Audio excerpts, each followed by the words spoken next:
Hi guys, it's Helen from Dawn Emporium, and today I'm telling you the story of Malin Kundang, which is an Indonesian story, and making beef madras. So always fun and games, and I've got my hair in a bun because otherwise it'd end up in that stuff behind me just there.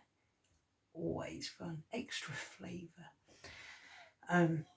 So I'm going to stand up now and show you food stuff because my face isn't the point. Yeah, it is really, isn't it? Yeah. No, okay then, fair dues. Okay, just before we start, I've already got this on and I've got this on high. The reason being, now normally in a pan, when you're making madrasses and the like, you'd melt butter and it's like awakening all the goodness, flavour and the smells of the spices in a pan. I've forgotten my wooden spoons. Trusty wooden spoons. It's harder to do in a slow cooker. Some people prefer to cook their beef in a pan before putting it in a slow cooker, but as I've mentioned before, autistic son, he likes it really soft. So we don't do that in our house. But this first part that I'm going to do, some people will do in a pan and then transfer it over to the slow cooker, which is, in fairness, preferable because it gets more of the flavour into the beef, as opposed to more of the flavour into the sauce. That's saying you can't always have what you want. Now this first bit, you're not going to get much story because a lot of these are going in first. Okay, so we're going to start off with trusty paprika and 4 teaspoons. As we know, I tend not to go level. Sort of known for it.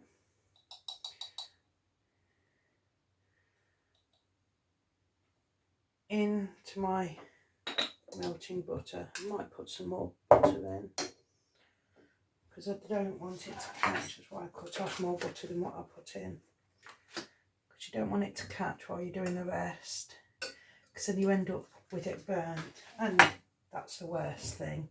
You want it nice and the flavours and the smells to come out. Now it's 1 to 2 tablespoons of chili powder, right? Now I'm putting, for me, a stingy tablespoon in.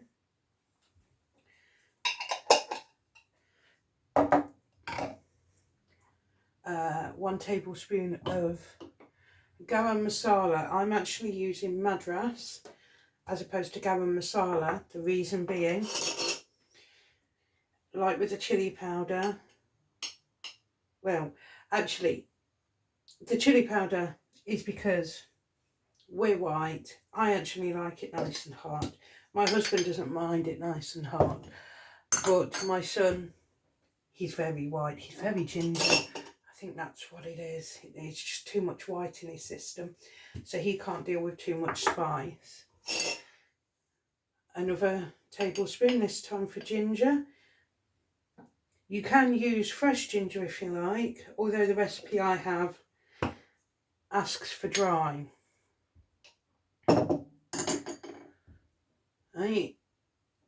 But the Madras is because I don't actually have any garam masala. I've got 3 different curries and none of it is garam, so I use Madras.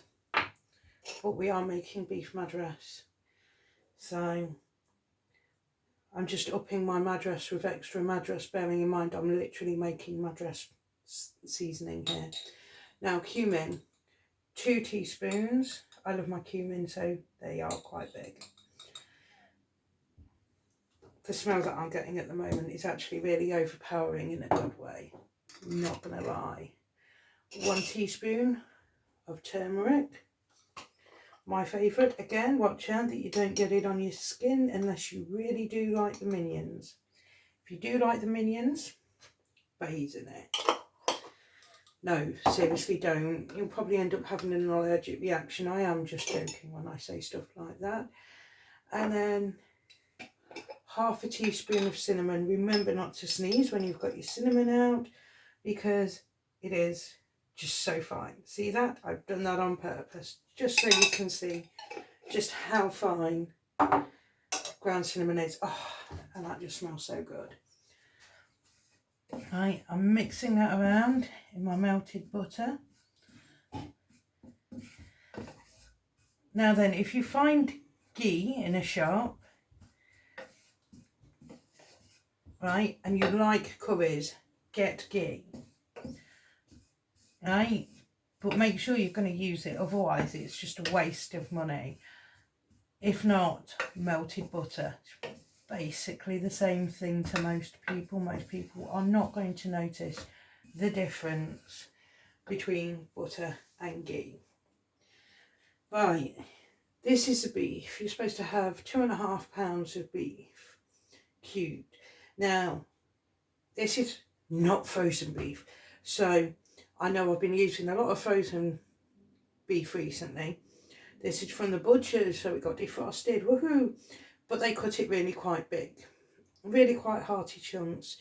My son is not good with really big hearty chunks, so it gets cut down and all chewy bits get taken out because he doesn't like it. Now what I'm doing is just making sure it all gets covered in the herbs and the spices, and obviously the butter that it's in. I did say that I got this on before, didn't I? Right, this is basically what you do in a normal pan, only slowed down. And what you're meant to do is cook the beef so that it's brown on the outside, still red on the inside. So you only need to cook it fairly quickly before you put it into your slow cooker. Only because we're doing it straight in the slow cooker, I'm not bothering with that. Now, the reason why I had it on high was just to melt the butter, so I'm going down to low now, so it's less likely to actually burn anything.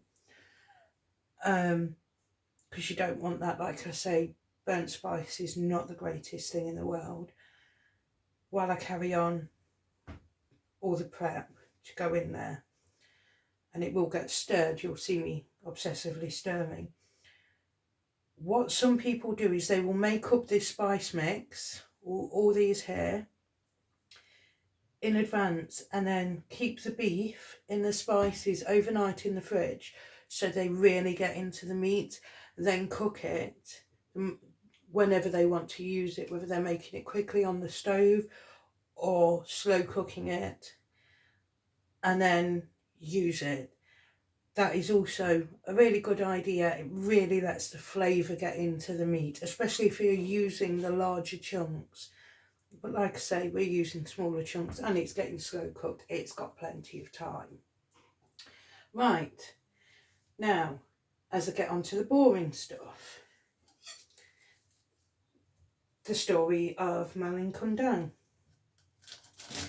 Right, Malin came from a poor family. His father was a sailor and his mother sold fish and vegetables at the market. Now, I can't see if he had any more siblings, but there was definitely Malin, his mother and his father, and ever such a poor family. But they survived, they got by, they did their thing.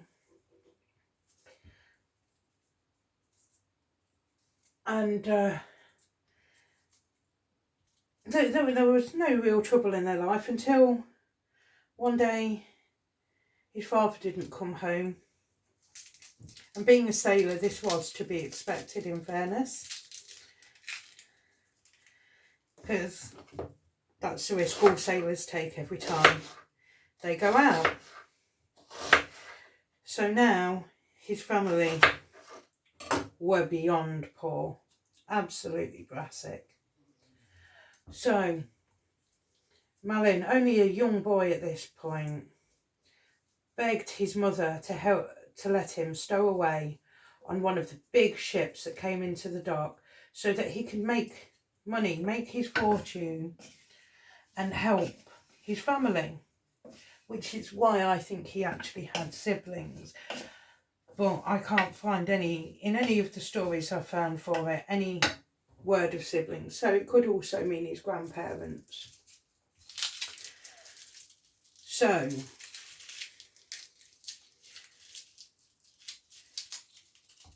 finally, his mother turns around and goes, yeah, you know what? You can do it. We're that poor that you can do this for the family. You can go to sea to see if you can make enough money, find your fame, what have you, to help the family. Because we're just so poor. And so he stows away on a great big ship that's in the harbour. Now, from how young these stories make him sound, he's only somewhere between 8 and 11. They do make him sound rather young. You're only supposed to use 2 cloves of garlic, by the way. But as the garlic I was using only had 3 cloves left on them, and this is the 3rd clove, it's tiny. Yeah, whatever. We'll go for 3. So there he is, stowed away on this giant ship, and they find him. So he says, no, I don't just want passage, I want to work for you. So they're like, okay then, you can work for us, and they set him to work. And work he does. He works so hard that he impresses the captain. And this isn't just any captain, this is a really, really rich captain who, like, literally owns a fleet of ships. But he's also hard working himself, which is why he's still out captaining. I don't know what you call it. Being a captain, there you go. We'll go with that. So he's not a layabout captain sat at a desk. You know, I've done my time at the sea, that's it. I'll leave it to the lesser men now. He is a real hands-on kind of guy. So he keeps Malin around for a while, watching him work hard day and night, doing whatever he was doing. I imagine just being like being European, I imagine doing the jobs of a ship's boy. So things like sweeping, mopping, going up in the crow's nest, cooking, things like that. By the way, you can peel the potatoes. I prefer them with the skin on. And he becomes so impressed with this young boy that not only does he offer him a proper job, he decides to adopt him. I keep looking at the camera as though you can see me.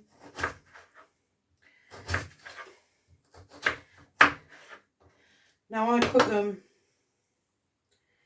into squares about that big so that they're nicely sized, just to fit in your mouth. Some people do bigger, some people do smaller, but I like them so they're a nice size to fit in your mouth.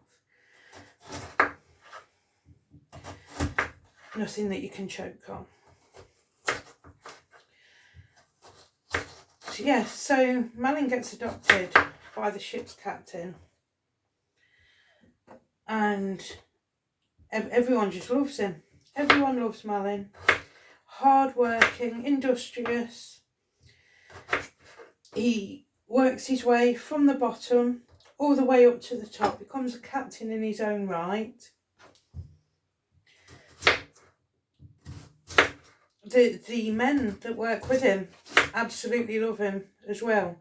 There's even, depending on which tales you read, because there are variations on this, which we'll get into, where he fights off pirates. Like,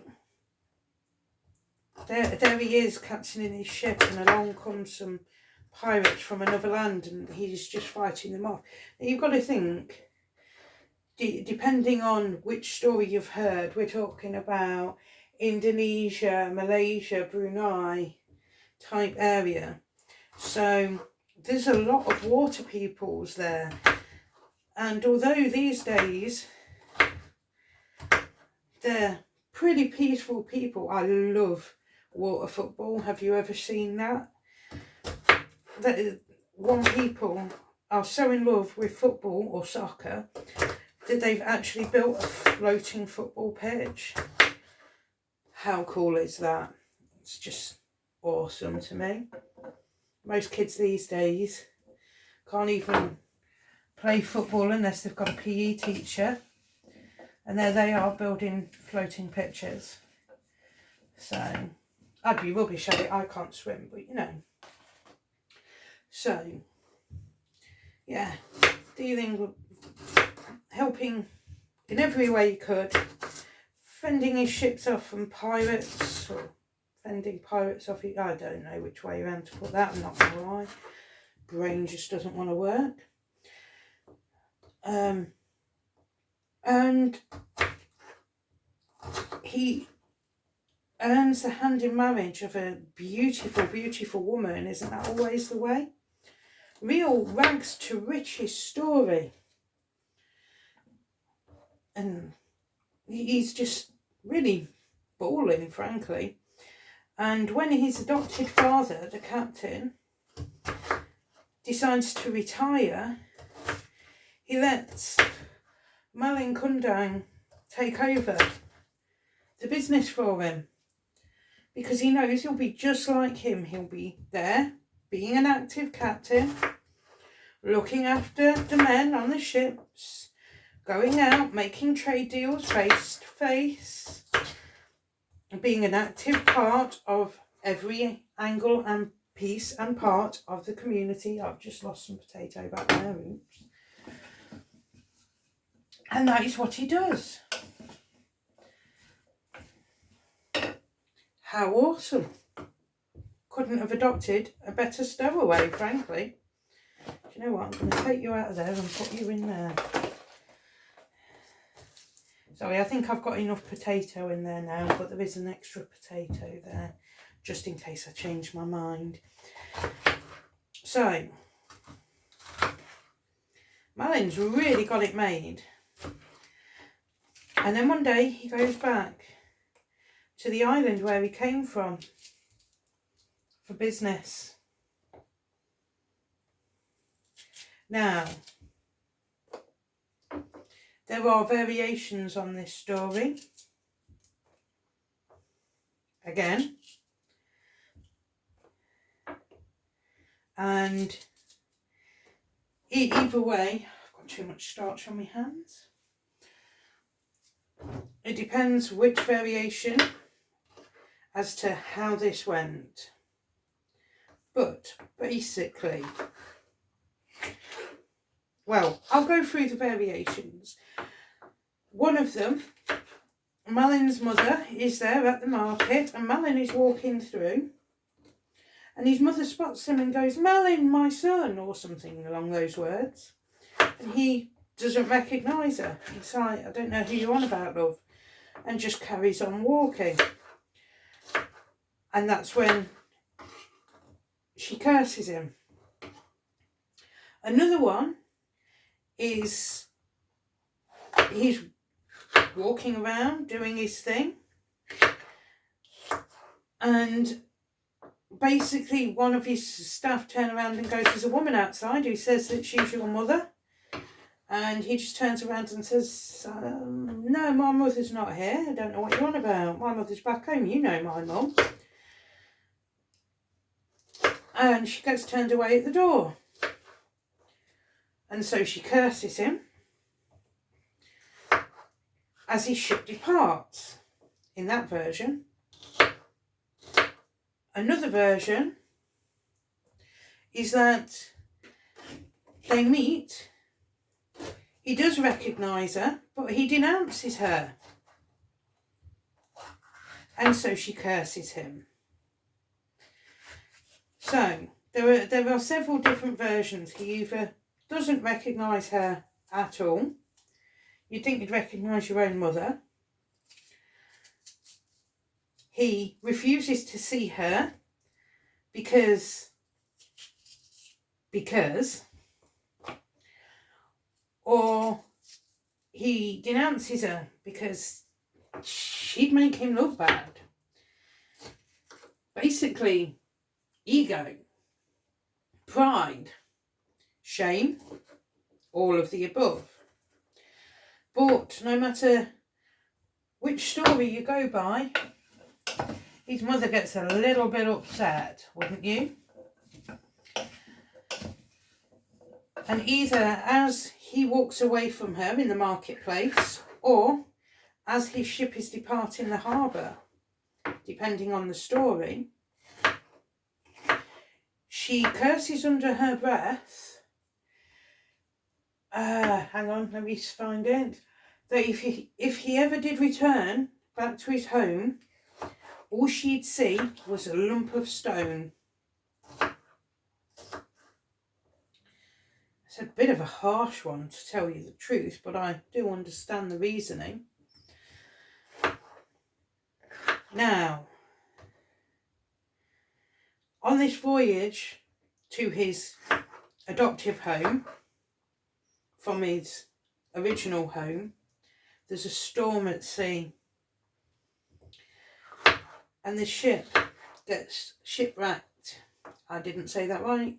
It's not shipwrecked, it's shipwrecked. There you go, I can speak. And Malin is the sole survivor. Everyone else lost at sea, dead. And he makes it onto a beach.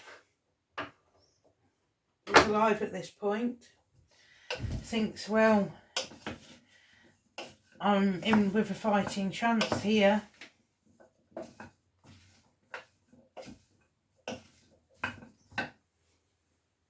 But then something starts to happen.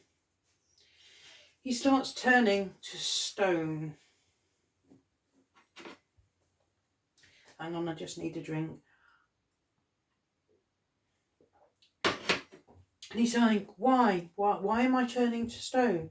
And then he realises that this is because he was so horrible to his real mother. He either twigs that it was his real mother that he saw, or he knew it was his real mother and puts two and two together and realises that the only person powerful enough to do this to him would be his own mother. So he tries to say sorry to the world around him. He tries to make amends. And of course it doesn't work. There's nobody there. And before he knows it, he turns to stone and dies, frankly. Now, here's the cool thing. In Indonesia, there's a rock formation called Bukit Samparaga, that's believed to be the remains of the ship. And on Air Manis Beach, there's another rock that looks like a man in supplication, as in trying to say sorry, that is believed to be Malin Kundang. And in Malaysia, there's a stone hill called Batu Caves that's also believed to be his ship. How awesome is that? So that's why it's so widely believed. There's proof This is some black pepper, and then I'm going to put some salt in, and then some brown sugar. And then we'll go a bit more into Malin Kundang. So all I've put in there while I'm putting this in is 1 onion. Now, most people would use a larger onion than what I've put in. However, I've been through this before. My husband's stomach does not like onions, so I tend to use smaller onions. But I'll pick that up in a second. Most people would use something like a Spanish onion, something like that, and they probably cut it into squares, cube formation.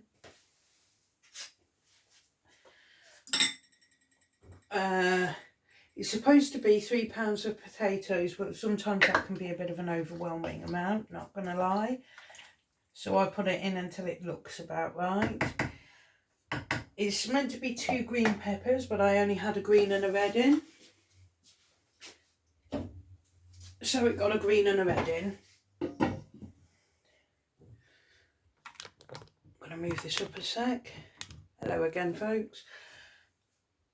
A can of tomatoes, 1.5 teaspoons of salt, 1/2 teaspoon of black pepper. What I've actually done is a couple of grains of salt, probably 1/2 to 3/4 of a teaspoon, and about 1/2 teaspoon of black pepper, 1/2 teaspoon of brown sugar. Then it's 2 cups of beef stock, which is roughly 470 ml. I've put in closer to 500. Oh, I forgot my tomato paste. Where are you? There you are. Because you all needed to have a look in my house, didn't you? Obviously. 2 tablespoons of tomato puree, or puree, depending on how you want to say it. That looks about right. As we all know, I am a creature of exact science. If it looks about right, it is. And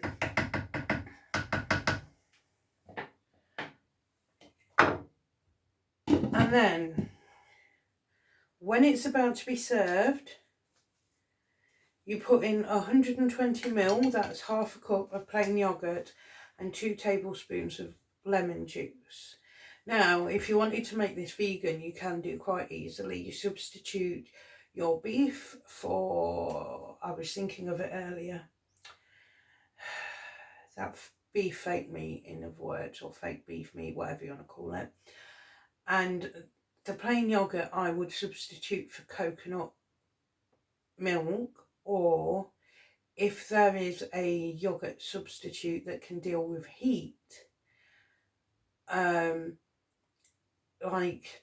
not actually sure what vegetarian or vegan yoghurt substitutes there are, which is why I said go for the coconut milk. Go for that instead. But yeah, some coconut milk is always good in times of substitution. Or you can get thicker coconut milk. Is it coconut cream or something like that? You can get it thicker anyway. Use that in place as well, because it's more of a yogurty texture. And the lemon juice. So it can be made, or instead of going for fake meat, add more veg. You're going to need slightly more than the 470 ml beef stock if you're going to add more veg, just so that you can cook it through, because this is, obviously it's not cooked at the moment, but this is quite a thick dish. Now the yoghurt at the end helps to thin it out, but that's towards the end. You need something to help to cook your vegetables so they don't go dry in the meantime. And I'd also add a bit more stock if you were going to cook it on the hob, just for the simple fact that it saves on burning. So back to Malin Kundang. So we are on the rock formations. We've done those.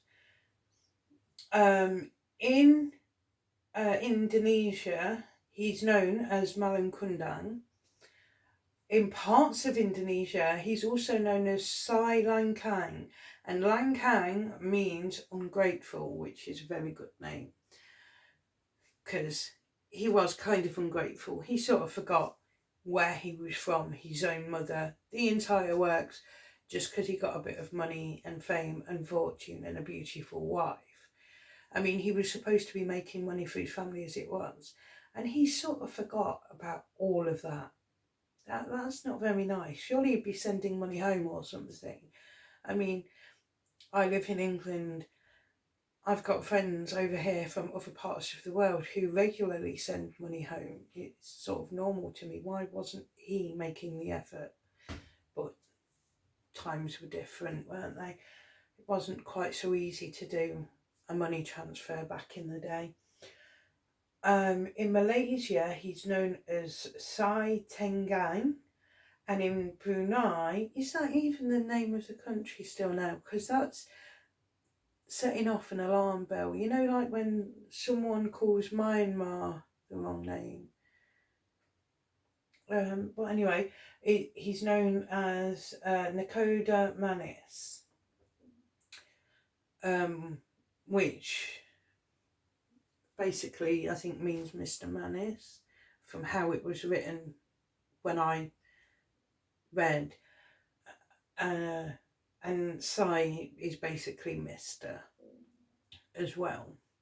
So Sai Tenggang, I don't know what Tenggang means, but Sai Langkang basically means Mr. Ungrateful. From how I read it, because I read several different websites to find as much background as I could on the story, because I am that sad. Even a story, I have to read several websites. The thing is, I couldn't actually find any Indonesian or Malaysian or anything like that websites to get it straight from, the mouths of local people or expatriate people. So I have to go through several websites to vet out the bits of truth. When it comes to things like my last video with Anansi and the Amhills, it was easier because I just went online and there are actual websites out there for like African people who want to make sure their culture doesn't die, especially amongst the expat community. So they make sure that it's all written down online so it doesn't go anywhere. It seems a lot harder. You have to find like whited out versions, and I have a feeling I shouldn't be saying that, but it's true. I'm white, and it's like a white person goes on holiday to Indonesia, hears a cool story, comes back and tells it, as opposed to an Indonesian person writing it down. So I'm missing that online. Come on, guys, please. I like reading it from the horse's mouth. But yeah, so depending on where you are, lots of people have lots of different meanings for it, including ambition is evil, pride is evil, look after your parents, which is always a good one, and also at the end, when he tried to supplicate but it was no good because the curse was already in effect, it's basically watch out, because one day your time is going to run out. So you have to watch out for these things, honestly, because you never know when that time is going to be. You don't want to end up like Malin Kundang. So, yes. All fun and games. Sorry, I've got my notes on the door just there again. Yay. So, here's my Beef Madras. Like I say, on high, probably 4 hours. On low, probably 6 6 to 8 hours. If you're going to go to work all day with it in, again, I'd up the stock content, just because with mine will get hot even on the low and start spewing little bits out the side. It doesn't mean to, it's just got a lisp. Sorry, that is a bad joke, but you know when somebody has a lisp and they get nervous and they start sputtering, it's like that, only in slow cooker form. And I think he's sitting there going, come on guys, aren't you hungry yet? I've cooked for you, eat. So it sits there, it does that, and I've caught it before now, trying to go dry on me, and I've had to quickly like add more water. So it's meant to be 470 ml. I'd put it up to 550 if you're going to have it on low all day while you're at work, because it's easier to stick it on high for an hour and help it condense a bit than what it is to come home and it's dried out and it's burnt and your fire alarms are going off, or worse, depending on the age, you know, because if your crock pot's too old, it may not have a decent fusing and things like that. You don't want your house burning down. I always do worry about things like that. I am a bit sad. So yeah, a little bit more water if you're going to cook it longer, a little bit more water if you're going to turn it vegetarian. I absolutely love it. I really do need to get some garam masala.